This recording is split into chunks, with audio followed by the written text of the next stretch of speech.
你有冇試過，就算幾努力都好，錢呢硬係唔會自己送上門。你就好似咧一路係咁活喺自己嘅焦慮當中，明明你真係有好努力咁喺出邊係咁揾機會，但係你發現就算點樣揾機會，啲錢硬係都係窒住窒住，或者咧一揾到錢，啲錢就會唔知點解用晒。今日我就想同你揭開一個鮮為人知嘅秘密。其實有陣時冇錢呢，唔係你有冇喺出邊揾機會，亦都唔係你努唔努力，而係你嘅潛意識喺度作怪。好多人認為成功靠嘅係努力、智慧或者運氣，其實真相呢，遠遠比我哋諗得簡單好多。科學家喺量子嘅世界入邊，佢哋已經發現咗，當我哋人類喺最平靜嘅時候，往往就係我哋能量最大嘅時候。大家可以參照大衛霍金斯嘅能量層級圖表。原來當我哋人喺平靜嘅時候，就係達到1000呢一個咁強大嘅能量。所以點解啲人話啲錢你越求就越冇？因為你內心充滿住恐懼，你好驚自己冇錢，你好擔心自己冇錢，而呢一份緊張同埋擔心，往往就係會令到錢更加唔敢嚟你身邊。你可能曾經聽過一句說話，就係話錢呢係會自己揾上門㗎喎，但係其實呢一個只不過係一種說法，但係真實嘅呢，就係講緊我哋能量究竟係點樣互動嘅呢？試諗下，如果你成日都好擔心會冇錢，或者你睇到啲錢好實，就好似拍拖嘅情侶，如果你成日一日到黑都好擔心佢，係咁打電話俾佢，係咁黐住佢，對方都會俾你搞到唞唔到氣啦。佢仲會唔會咁開心、咁舒服咁同你喺埋一齊呢？如果你都對金錢有焦慮感嘅話，今日就送一個練習俾你。呢一個練習呢，係可以令到你有焦慮感嘅時候，舒緩你嘅焦慮感，令到你更加平靜，吸引到更加多嘅金錢。呢個方法就係，當你對金錢有焦慮感嘅時候，你嘗試揾一個安靜嘅角落坐低，然後眯埋眼，深呼吸3次，然後每一次喺吸氣嘅時候，喺心入邊默念：我平靜。我吸引金錢。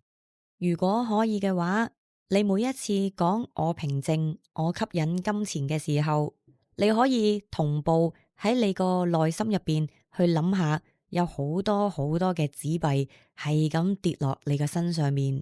又或者你銀行戶口不停係咁上升，見到有好多好多錢嘅進賬，甚至乎你可以聽到好多錢嘅嘁清嘁清咁嘅聲。你可以一路重複呢一個步驟，直到你真係可以平靜落嚟為止。呢一個小練習其實可以幫助你穩定你內在嘅頻率，放低對金錢嘅過度焦慮嘅情緒。如果你平時做得多嘅話呢，你真係可以令到自己內心會平靜落嚟，甚至乎真係會吸引好多好多金錢去你嘅身邊。好多人一世都覺得好辛苦揾錢，但係真正嘅問題呢，唔係在於佢哋夠唔夠努力，而係佢哋本身都冇意識到成功嘅關鍵，其實根本就係我哋嘅潛意識作祟。唔知你有冇遇過有啲人，好似佢天生都唔係特別努力，但係就唔知點解呢，佢成日都會有一啲金錢進賬㗎喎。啊，你又覺得其實你好似都叻過佢，或者比佢更有能力，但係就唔知點解佢可以咁容易就可以揾到錢，咁容易就可以成功，咁容易就可以上位呢？其實可能答案真係簡單到你都好難相信。其實根本上答案就係嗰啲人本身就係相信佢自己天生就係有呢一種吸金嘅能力。或者佢哋覺得自己天生就係咁叻，所以佢哋就算做啲乜嘢都好似唔使用力一樣就咁容易成功。相反，如果而家嘅你覺得揾錢係好辛苦，可能一路以嚟你都相信辛苦先可以揾到錢，揾錢絕對唔係簡單。所以成功唔係在於你有幾努力，而係在於你有啲乜嘢嘅信念。接下落嚟，我哋就會同大家講下究竟有啲咩方法可以提升你同錢嘅能量連結。Hello，大家好，我係你嘅電台主持人 Yanky Mac，我係一位潛意識導師，亦都係一位能量療癒導師。我會喺呢一個頻道同大家分享唔同嘅靈性小知識，記得訂閱我嘅頻道啊！如果唔係，你唔小心滑走咗呢條影片就揾唔返㗎喇。好，咁我哋而家就探討究竟點樣可以同錢有一個良好嘅連結呢？首先，我哋平時可以問下自己，到底我哋係點樣對待金錢嘅呢？我哋係咪好驚成日都會失去佢？又或者我哋平時一收到錢嘅時候，我哋都會嫌佢好少或者唔夠呢？舉個例，例如你而家出糧，可能你就會同自己講：吓，出咁少，我交完呢一樣，交完嗰樣都冇晒啦。然後你可能做咗一個 job，跟住你覺得又俾人壓價啦，然後你攞到錢嘅時候，你轉頭就要用晒啦，根本錢就唔夠。你諗下，如果一路以嚟錢都係你嘅愛人，佢每一次去你嘅身邊嘅時候，你就成日都嫌佢愛不夠，成日都嫌佢對你唔好。明明其實佢嚟你身邊就係幫助你去交下你唔同嘅屋租啊、電費啊、水費、煤氣費等等，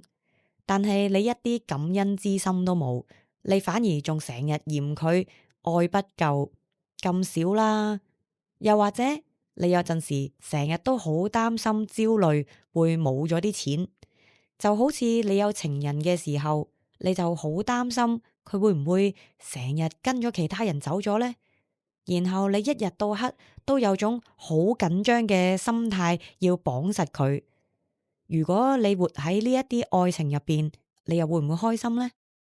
甚至乎有啲人對待金錢係一啲感恩之心都冇。舉個例，可能今日你收到一筆錢，然後你一直夢寐以求想買一個包包，於是你就攞住呢一筆錢去買呢一個包包，然後你買完呢一個包包，你好開心就係得到呢一個包包，咁但係錢呢？佢完全唔記得咗佢係用錢去買呢一個自己中意嘅包包喎，佢嘅眼入邊就淨係得呢一個包包。感覺咧就好似你利用咗錢一樣，明明就係錢幫你得到你中意嘅嘢，但係你個世界同埋你嘅眼入邊就淨係得呢一個包包，一啲都冇多謝你身邊嘅金錢。你試諗下，如果你有一個好朋友或者愛人，佢成日都淨係識得利用你，難聽啲講就係成日都趙完鬆，咁你會唔會仲當呢一個人係你朋友呢？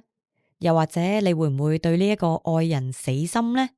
所以如果你真係想同錢有好嘅連結，你可以首先問自己一條問題：到底你平時係點樣對待金錢嘅呢？你有冇多謝佢？有冇感恩佢出現喺你嘅生命呢？每一次你買完一樣你自己想買嘅嘢，甚至乎你買完一個食物食咗落肚嘅時候，你有冇多謝金錢佢令到你得以生存呢？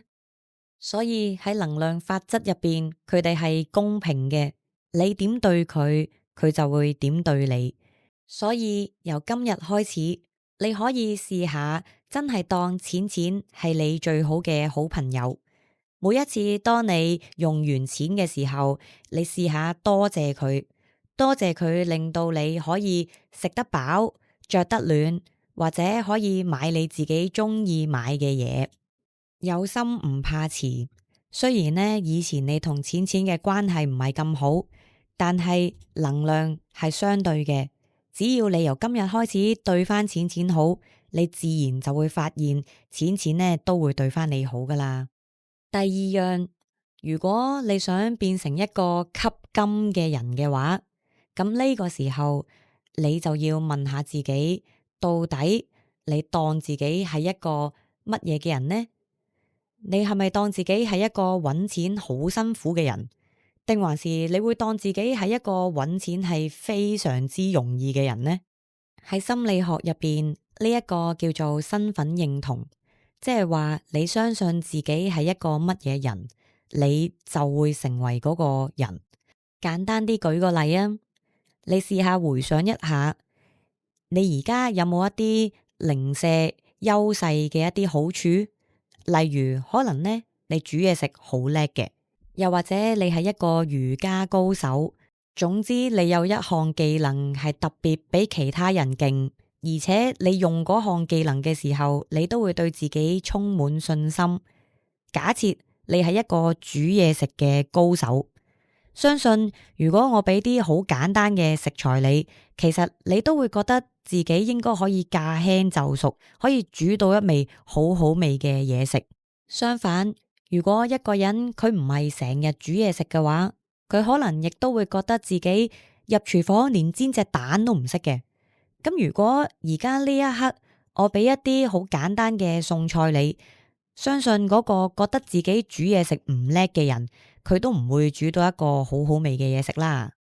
然後可能你會講，吓，咁我真係煮嘢食好叻啊嘛，咁我梗係有信心啦。但係我揾錢都唔叻，我點樣可以覺得自己係一個揾錢好叻嘅人呢？喺呢個時候，你就可以諗下，究竟你係點樣成為一個煮嘢食嘅高手呢？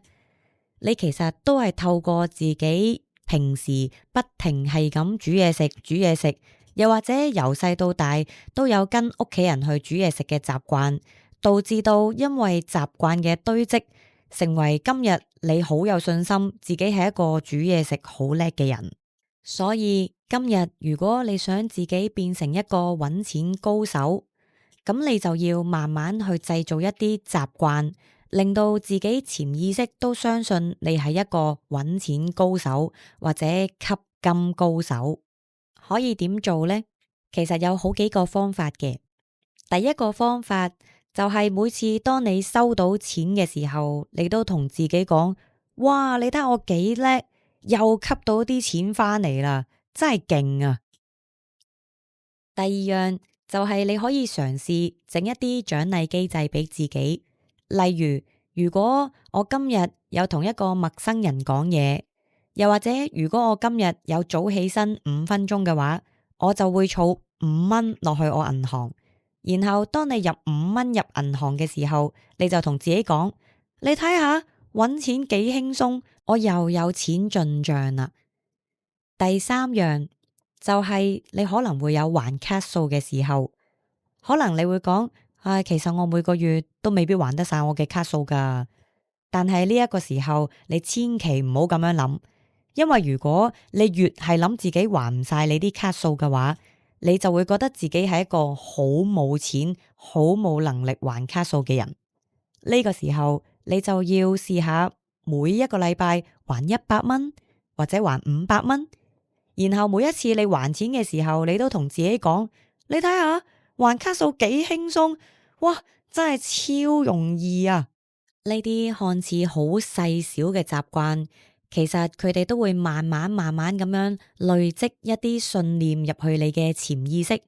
當你嘅潛意識累積得夠多嘅時候，佢就會開始相信你就係一個揾錢好輕鬆，然後你會係咁儲到錢嘅一個人。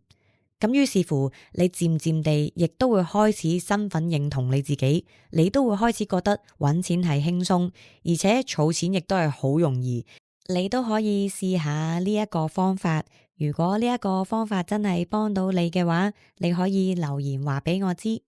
最後喺能量法則入邊，我哋相信一個人如果佢有金錢問題嘅話，佢個海底輪應該都係有閉塞嘅狀態。點解呢？因為海底輪佢主宰住生存。如果一個人覺得佢冇錢嘅話，即係代表佢連生存都有問題。呢個時候就代表佢嘅生存感係好缺乏，或者好冇安全感。適當療癒你嘅海底輪，可以幫你打開你嘅海底輪，令到你嘅金錢能量會提升。點樣可以打開自己嘅海底輪呢？除咗用一啲調頻嘅方法之外，你可以試下用靈氣去幫你打開你嘅海底輪。喺金錢靈氣入邊有一個叫做接地符號，佢係專對付海底輪同埋療愈海底輪。金錢靈氣嘅創辦人 Stephanie， 佢當初都係因為負債好多，然後佢得到呢一個金錢靈氣嘅接地符號，佢持續咁樣用呢一個符號去做一個療愈海底輪嘅動作，之後佢由負債好多錢到過住佢嘅豐盛人生。所以如果大家都想療愈自己嘅海底輪嘅話，可以考慮下金錢靈氣啊！我哋而家有提供金錢靈氣嘅線上課程，入邊係最新嘅金錢靈氣版本，包括13個符號同埋一啲沖洗受能。你學金錢靈氣，除咗可以增強金錢同你嘅能量之外，你仲可以幫助自己洗走一啲負能量，令到咧你成日都會有好多唔同嘅金錢同埋貴人去你身邊。同埋好多時候我哋冇金錢，原因都係因為我哋有好多限制性嘅信念，例如覺得我哋自己冇能力揾錢，或者揾錢好辛苦，所以金錢靈氣就可以幫你沖走晒呢啲潛意識入邊嘅限制性信念，令到你自己都有一個豐盛嘅諗法。好啦，咁以上就係今日我為你分享嘅同錢有一個好連結嘅方法。你又覺得你最中意邊個方法呢？歡迎留言話俾我知，下集見。